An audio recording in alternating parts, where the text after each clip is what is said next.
Hey ladies, so tonight's call we are talking about perimenopause myths and facts.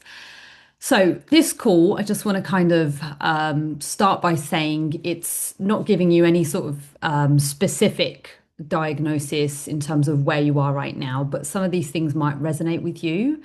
Also, just mostly starting with the fact that perimenopause isn't, a doom and gloom and decline. It's mostly about us adapting. So, we're going to look into a bit of the science, bust some myths, and focus on some of the things that we can actually control, which are things like training, nutrition, and lifestyle. Okay. So, firstly, before we dive into sort of showing you lots of stuff, I thought it would be really important for us to kind of clear up some hormones and terms. Okay. So, estrogen, spelt either way, is interchangeable. Estrogen, spelt with an O in front, is the UK version, and estrogen without the O is the American version. So again, it's just to kind of point out the difference between the two. It's the same thing, but just spelt differently. And estrogen ideally is like seen as this sort of umbrella hormone family, of which you'll have something called estradiol, which is the main thing that we want to focus on here. So this is like the main, most productive form in our reproductive years. So then we obviously have progesterone, which again, this is the thing that balances the estrogen. The idea here is to help calm the nervous system and regulate our cycles. So again, even with progesterone, it will be something that again you might be familiar with when taking a contraceptive pill or what have you. And then we've got these other two hormones, FSH, so follicular stimulating hormone, and luteinizing hormone. And these are signals that come from the brain and towards the ovaries, and their job is to well basically they are climbing as and when the ovaries stop responding consistently. And then in terms of perimenopause and menopause, so perimenopause is a transitional phase. This is where we'll start to notice things like cycle changes, and we will see symptoms appearing as well. And the menopause itself is categorized by 12 months without a period. The average age is 51, but there is obviously wide variation.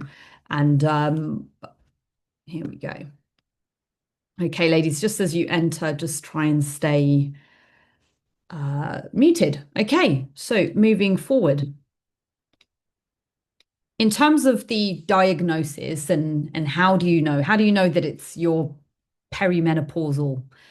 Well, unfortunately, you can't diagnose perimenopause with like one sort of blood test because hormones are constantly swinging up and down daily. They are responding to the inputs or to the choreography of what's going on naturally within our bodies.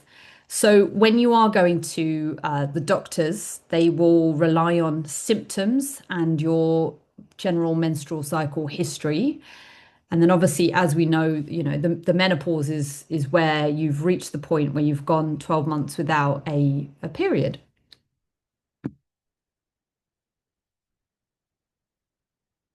Okay. So just wanted to kind of bring this up because I think again, it's quite nice to kind of see imagery here as well with what typically, like a 28-day example, reminder of what a normal cycle might look like. So again, if you're watching on your phone, it might be super, super small. You can screenshot and like increase the size here, but I'll kind of tell you what all the different colors are. So you've got estradiol, which is the hot pink line, and then you've got progesterone, which is the dotted blue. Green is the luteinizing hormone, and the follicle stimulating hormone, the FSH, is the orange. That's quite faint. Okay. So when we're thinking about, the estrogen rising in the first half from here up to here before it reaches ovulation, right? And then obviously you've got the FSH and LH sort of mid-cycle. Again, they're the things that are coming in to trigger the ovulation as well. And then you've got this rise of progesterone in the second half, which is balancing your estrogen. So in perimenopause, somewhere in between these, your rhythm gets disrupted, and ovulation may not occur, and then progesterone will sort of drop away and the estrogen becomes quite erratic. Sometimes it can be too high or sometimes very low. And again, this might be the start of some of the symptoms that you're experiencing. So, change in, perhaps when you're getting heavier periods, or your cycles are irregular. Hot flashes can start coming in, and mood shifts as well. And when we're thinking then moving, where have we gone forward? And then when we're thinking, obviously, with perimenopause, so again, that transition before the actual menopause, the ovaries are doing this sort of part-time. They're going part-time. They're not, so it's not like a switch to say, right now I'm perimenopausal. It's the ovaries are stopping releasing those eggs regularly, and so that will lead to sort of more shortened cycles, or again, like we said, sort of heavier periods, the progesterone dropping, and the fluctuation with the estrogen. And the average onset for this is around 40 to 45, but can be as late as, again, or as early as your mid to late 30s. Definitely with some of the ladies that I've either had within the program, or just try and stay silent as you enter, girls. Thanks. But yes, again, it can vary, and yeah, actually, even in some cases, people have early onset of menopause. This transition happens quite early. Okay, but then when we're thinking about like the symptoms, again, it's very individualized, and this is going to be much like your menstrual cycle in that sense, because every woman's experience is different, and we all know we have different symptoms or experiences of our menstrual cycle over the years. The same can be said for as you kind of transition out of that through perimenopause.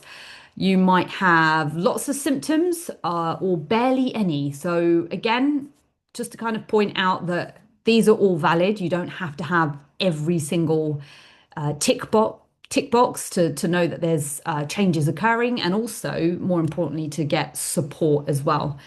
So obviously here, we've talked about the difference in periods, so shorter, perhaps heavier, hot flashes, night sweats, brain fog, sleep disruption, mood swings, anxiety, digestive changes, bloating. And actually, even with the digestive changes, there can be a shift and a change in the gut microbiome. So if, for example, you've never really paid attention to, things like fiber, or even fermented foods as well, that it might be a chance for you to sort of start trialing some of these foods and seeing how they kind of help you with your gut microbiome as well. And again, obviously with that, the bloating, etc. Changes in libido and urinary changes as well. Okay, so why does it all matter? Why does it matter? So firstly, obviously, these are things that we're all going to go through, and it's really interesting, but again, it's the same sort of thing I'm coming back to, that this isn't all negative. These are just sort of, it's more about understanding what's going to happen, but also understanding that the idea of sort of perimenopause and menopause, those sort of shifts and changes can literally equate to a huge amount of your life. especially if they're starting mid 30s. We're still so young, but there are these changes occurring anyway. So it's just trying to kind of reframe our mindset around this as well, not feel like down or negative. It's just understanding that there are going to be hormone shifts, and as a result, our body's going to adapt. Some of the key things that again we talked about at the at the beginning as well. There's going to be this sort of drive down with anabolic hormones. So you are thinking about your estrogen, your testosterone. Again, when women are sort of supplementing with HRT and experimenting with things like that, they might also experiment with things like testosterone, growth hormone as well. These sorts of things. These are anabolic hormones, and they start to decrease, and as a result, things like there's a decrease in your bone mass, your muscle mass, your metabolism is going to slow down. And yeah, obviously these hormones are things that help build the tissue, again, like your muscle and your bones. They are very important. And then as obviously those drop and the metabolism shift occurs, the bone and the muscle protection decreases as well. So again, this might be why you sort of start noticing changes in shape and strength and fat distribution as well. So obviously there's an increase in that visceral fat. There can be this increased insulin resistance occurring.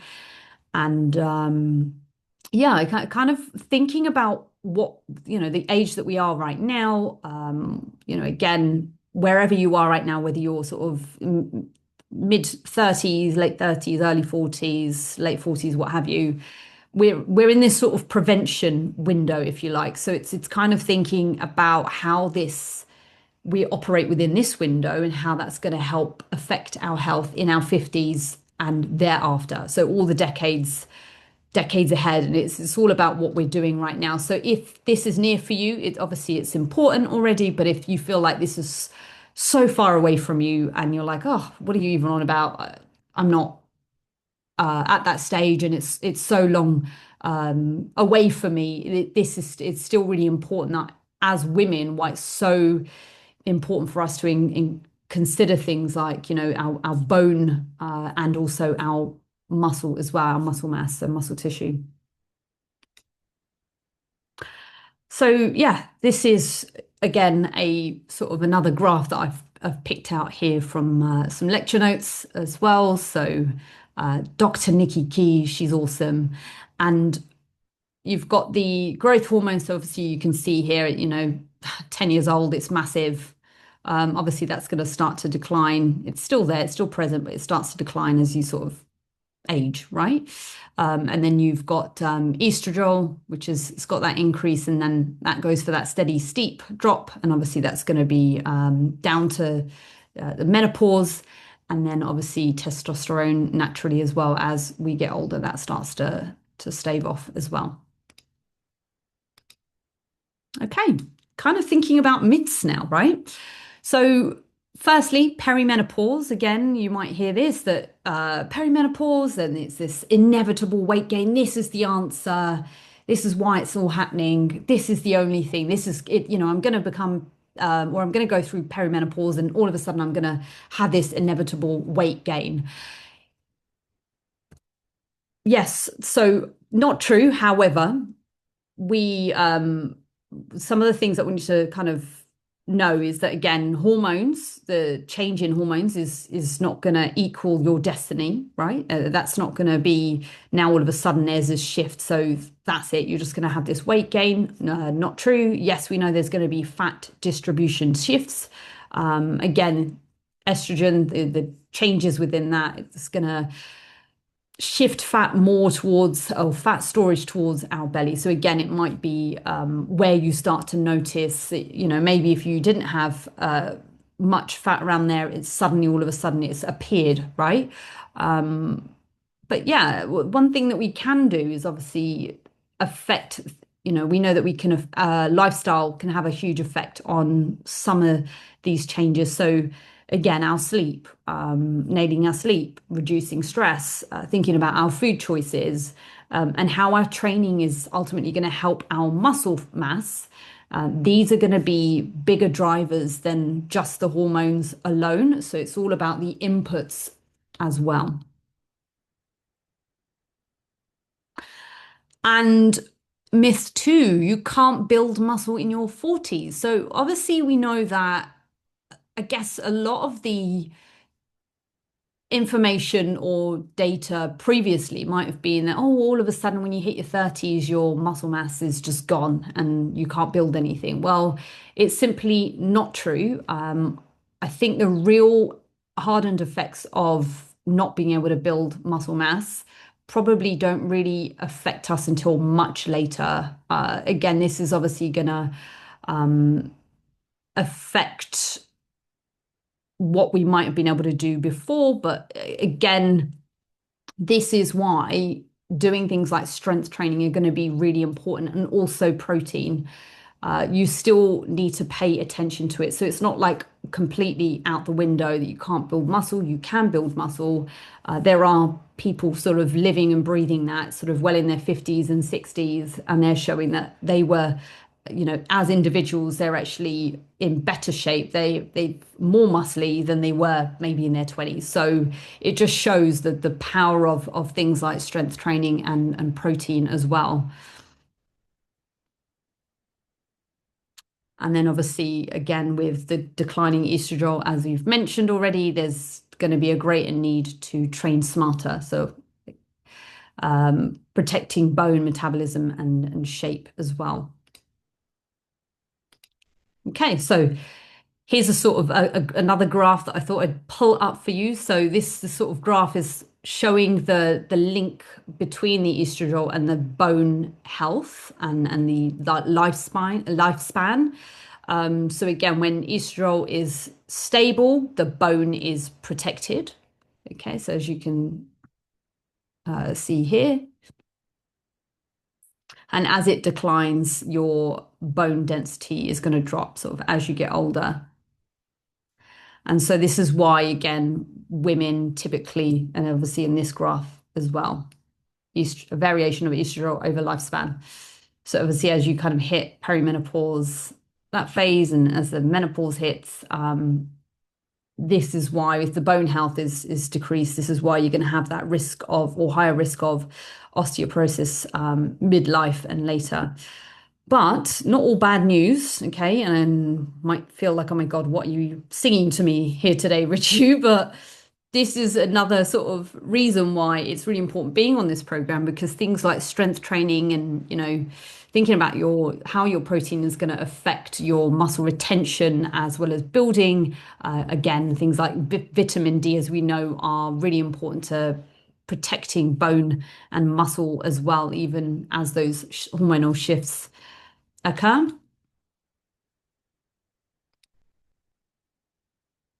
And then, yeah, myth three, right? Diet hard and you'll fix everything. Well, from what we know, restriction is only going to backfire. Crash diets are going to further slow your metabolism down. So if there's already things happening, are you then mimicking the sort of symptoms that you might be getting related to perimenopause? And there's also this other thing called REDS, which is relative energy deficiency. Again, this is related to, when the body isn't getting enough fuel in, it starts to conserve energy. So you'll start to notice that you have things like fatigue and your mood drops and really poor sleep and perhaps maybe even some missed cycles and low mood. So again, this is why it's really important, and you'll often hear this, is it's like not just always trying to eat as little as possible, and just actually ensuring that if we are in a deficit, we're not driving it down so much that we're not considering the things that we need to help us thrive. So protein and fiber. And again, focusing on things like your whole foods, and here we go on the next slide.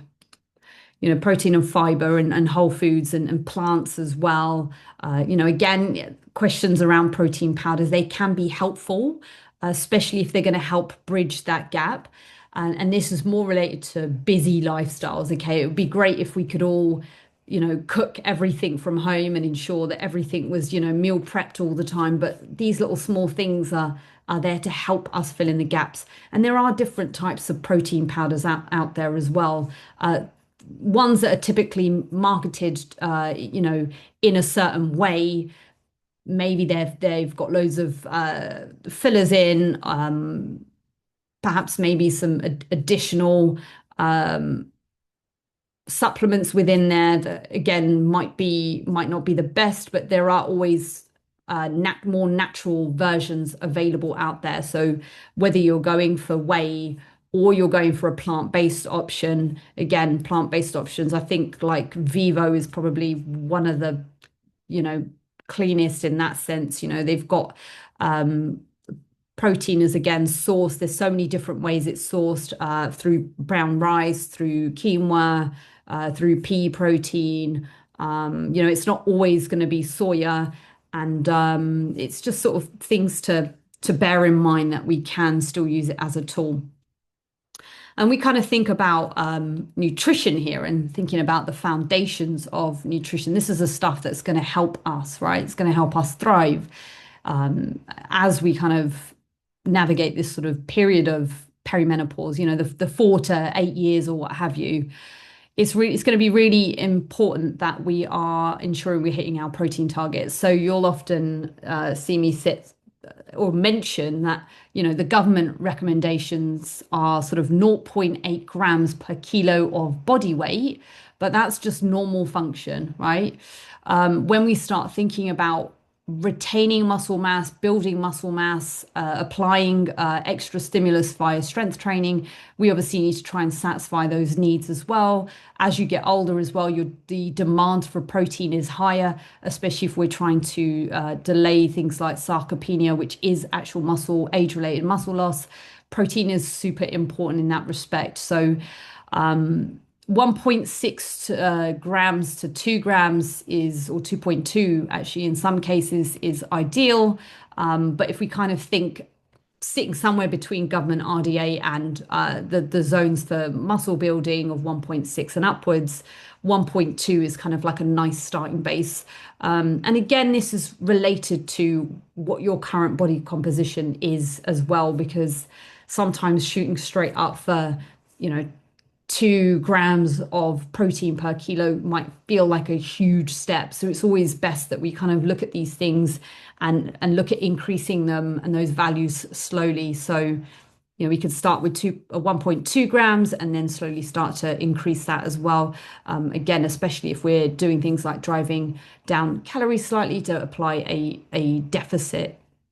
And then, of course, it's really important that we are considering carbs as well. Okay, so again, quite often when people say they'll cut carbs because they think that will relate to some sort of weight loss, for every 1 gram of carb, you will retain 3 to 4 grams of water. So if you are cutting the carbs, effectively you're allowing your body to, for every 1 gram you drop, you're going to be dropping 3 to 4 grams of water. So it's really more water loss than it is actual energy loss there. So it's just something to kind of bear in mind. And obviously, the sort of low fat fads are out. It's really important that we are considering fats. Most of your fats, I'll set them to around sort of 20 to 30% of your total calories. And again, this is really important for hormonal function. Vitamin D is now gold standard in a sense that this is the stuff that everyone knows that we need. We need it for bone health, we need it for mood, we need it for immunity as well, especially here in the UK. Most people should probably sit around 1 to 4,000 IU per day. Again, it really depends on your complexion as well, and also how much you're holidaying. And again, you can get easily tested for vitamin D deficiency if there are issues with fatigue and mood. So again, some of these things, when we are deficient in things like that, they can almost mimic some of the symptoms you might get being in your phase of perimenopause. So it's just there is a crossover there. And then also we know that creatine is an emerging proven supplement for, and now again related to sort of helping women with strength and also brain cognitive function as well. And then, of course, when we're thinking about our gut health at this stage, we want to be thinking about fiber, plant diversity, supporting the microbiome. This stuff is all super important. It's critical. Okay, and then when we're thinking about hacks, so firstly, we want to create some awareness. So tracking is awareness, and then I know sometimes some people might say it's like obsession. It's how we're kind of using that tool. If you are planning in advance, I think you're actually setting yourself up for a winning streak, as opposed to sometimes when you're there and you're tracking and thinking just purely about calories, that perhaps maybe again we need to kind of rethink that and think about, making sure that you satisfy protein needs, and then of course we're in that zone of applying the deficit where needed. But awareness, balance, and lifestyle. Okay, so again, if you're not tracking and you want to apply some sort of mindful eating, that can be really helpful as well. Again, it's more mindful, it's going to be more habit based and more long term in that sense. It's not going to be something that's necessarily going to help drop body fat if that's what you're looking to do. It's just good in terms of creating a good balance and routine with your eating as well.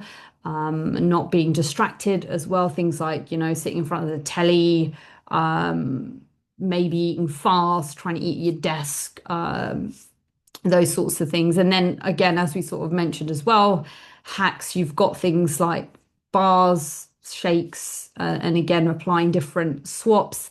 These can be realistic tools. And then when it comes to ultra processed foods, it's not necessarily that they're like evil, but it's more that it's the salt content. And again, when we are thinking about increased salt content with ultra processed foods, that's going to be the stuff that might relate to, driving bloating, increases cravings as well, water retention, increased blood pressure. And these sorts of things, if you are experiencing them, can make your symptoms feel that bit worse. When we're thinking about training priorities, again, strength, cardio, and recovery. So it's actually keeping balance within this framework as well.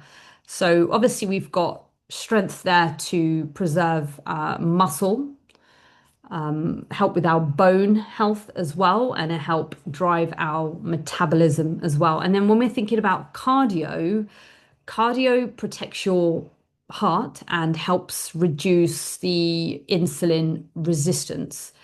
So it doesn't have to be like all hit all day long. Steady state cardio can be really effective as well. So just thinking about training as well, it should be a part of your life. So it's not us thinking about training to kind of think, oh, this needs to create the shift in weight. It's actually training is really important to just create that balance and that harmony within our bodies as well. And another sort of point I wanted to make as well about the insulin resistance is that is not the reason, or it's not equal to weight gain. And again, lifestyle can help with that.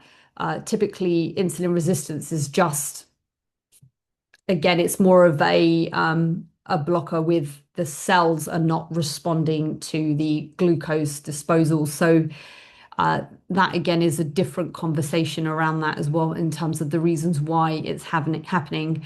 And recovery as well, really important, because recovery is the things that's going to balance your hormones. So it's not just, again, like as I've kind of said and I've mentioned in the past, hormones don't always shift because there's something wrong with you. They're shifting because they're supposed to, whether that is the normal processes of the changes that are occurring in your body, or they are related to the inputs that you are giving them. That is where the disruption happens. And when we're thinking about balance, recovery is massively important, and they are going to thrive when there is balance and not this like constant stress. And I thought this would be a nice, interesting one to add in. So this is sort of interactions in terms of changing hormones, health, and function as well. So yeah, looks really doom and gloom, right? But again, if these are things that we can control. So if you've got pre-existing conditions like aging, for example, your hormonal function, there will be a decrease in that. There will be a decrease in muscle mass and bone mass. There will be increase of fat mass and decrease in mobility and obviously frailness as well will sort of occur. However, thinking about how illness is related to this, poor nutrition, again, if physical activity is down, it's going to affect things. If muscle strength is down, it's going to affect things and also your capacity for exercise thereafter as well. So it's really important that we are looking at movement as being supportive to how we kind of carry that through later in life. Everything is not just about energy expenditure, it's also about creating this harmony as well. And cortisol, right? Everyone mentions cortisol. Oh, um, cortisol's the reason why I can't lose weight. But if anything, it's almost like an oversimplification. So it's not the enemy, and we cannot actually reliably measure it because it's actually fluctuating hourly. So how do you even do a test for that? I've no idea. So when it is, we might use it as an example to say this possibly there might be an elevation there. If there is a problem, there could be chronic elevation. And then we have to look at lifestyle factors, poor sleep and stress. Again, this is all relating to the inputs that we're giving our bodies and the outcome that is occurring hormonally. But cortisol can actually be useful, and it's the thing that gets us up in the morning. So it's your wake up hormone, and helps with exercise adaptation as well. So it can actually help with your strength gains as well. So it's just trying to think about maybe even some of the language we might use with ourselves. And then we're thinking about lifestyle specific anchors. When I kind of think and consider lifestyle, it's, stress, it's sleep, and it's alcohol. Sleep is the center of the universe. It is the greatest nourisher going. When you have poor sleep, it worsens everything. Your hunger is going to be increased. Your cognitive function is going to be decreased. As a result, this sort of fatigue coming in, you're going to start making poor choices as well if you haven't had great sleep. So this all kind of comes back to us making sure that we nail that. And then again, when it comes to stress management, CBT can actually help. It's actually even been proven to help with hot flushes, as well as mood as well. And then when we're thinking about alcohol, I thought it would be useful for us to mention this as well. So if you do think I'm in that phase, things are changing potentially, but also even having one or two drinks can disrupt the way that you're sleeping. So your deep sleep and your rapid eye movement sleep, so your REM sleep, again, it can sort of create this increase in cortisol. It can worsen your mood and blur some of those symptoms, increasing anxiety. So it's, am I hungover or am I perimenopausal, right? So just thinking about those things. And it's obviously not pushing those feelings aside, but it's just differentiating between the two. And also thinking about how you perhaps maybe take or consider alcohol moving forward in your life as well. Because thinking about alcohol, quite often we might say the reason why we want it is because it allows us to enjoy ourselves, but part of increasing confidence is actually owning fun without relying on things like alcohol. It's not to say you can't have it and it's not a part of your life, but it's just a consideration, and also connecting to the deeper why you might do something.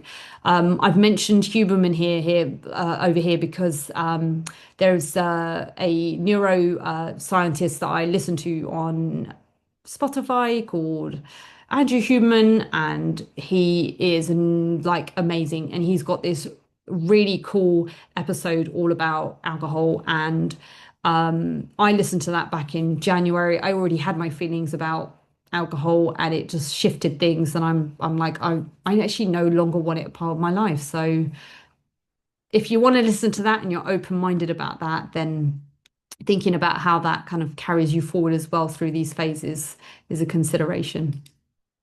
And I can send that across to you as well. But yeah, HRT, this again is optional. It's GP led.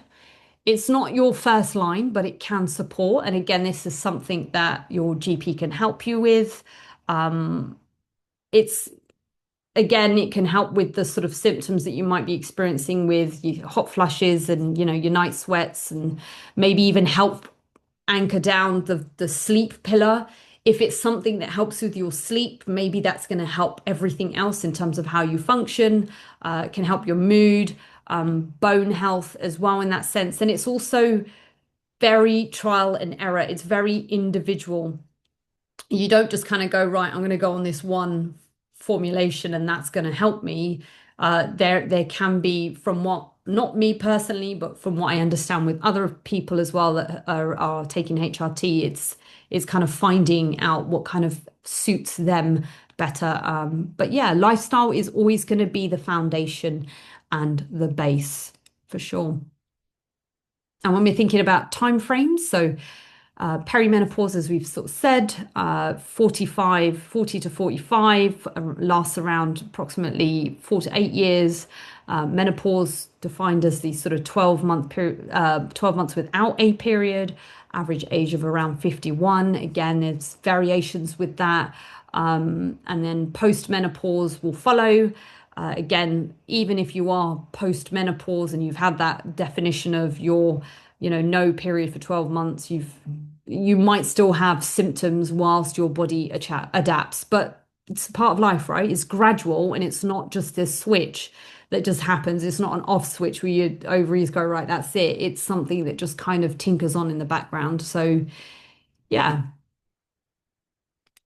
But ultimately, I don't want this to be all doom and gloom. I've like kind of presented some of the things there, but if we are going to look at it negatively, this is literally like a massive chunk of our life. It's like if we're all going to live till 100 and you start getting effects of perimenopause around mid 30s, that's literally 2/3 of your life are within this. But even still, we all know that as women, we're constantly adapting and going through changes.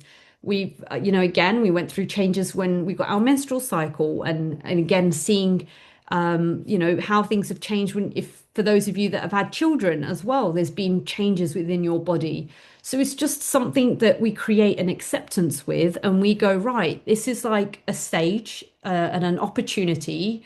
Wherever you are right now, we're sort of resetting, thinking about habits, thinking about how we transition. And maybe this is the thing where this area feels confusing and it feels a bit lonely because maybe the women before us didn't really have, their research wasn't out there. There wasn't open conversation about it. It's definitely become more spoken about now. There's a couple of physiologists that are out there kind of doing research on menstrual cycle and perimenopause and menopause itself. There's always been this sort of bridge of, with when it's come to female-based science, it's always looked at young female athletes who have become, that have become amenorrhea, suffered with amenorrhea when they've literally their periods have gone or disappeared because they've had this sort of energy deficit, huge energy deficit, and it's caused a disruption there. Or perhaps there's been, information about around motherhood, but maybe not so much around these very important phases of life that 50% of the world are going to go through. So yeah, hopefully things are changing and more research is emerging, etc. But yeah, just opportunity now to kind of understand that and actually go, you know what, this is good because I'm on this program, I'm resetting my habits, I'm thinking about how this is going to help protect my future health, building sort of that resilience as well, because it's going to allow you to thrive later. And doing the hard stuff now as well, because it will become easier as, it feels horrible, like, oh, I've got to go and do this and I've got to change this. But it's all, again, it doesn't happen with a switch. It's all progressive. It's all us kind of adapting. We are adapting to the chemistry and the choreography and the everything that is going to happen to us throughout life. So hopefully that was nice and positive. But yeah, after watching this, you can drop in the group and maybe hashtag perimenopause to tell us that you've watched this call and then just sort of tell us what sort of one change or something you're kind of going to commit to this week that's going to kind of serve you in the future as well. Whether that's looking at your nutrition, training, or maybe some of those lifestyle effects as well. But yeah, it's all about confidence, consistency, and owning this stage and sort of season of life as well. Thank you so much for watching, girls, and I'll see you next time.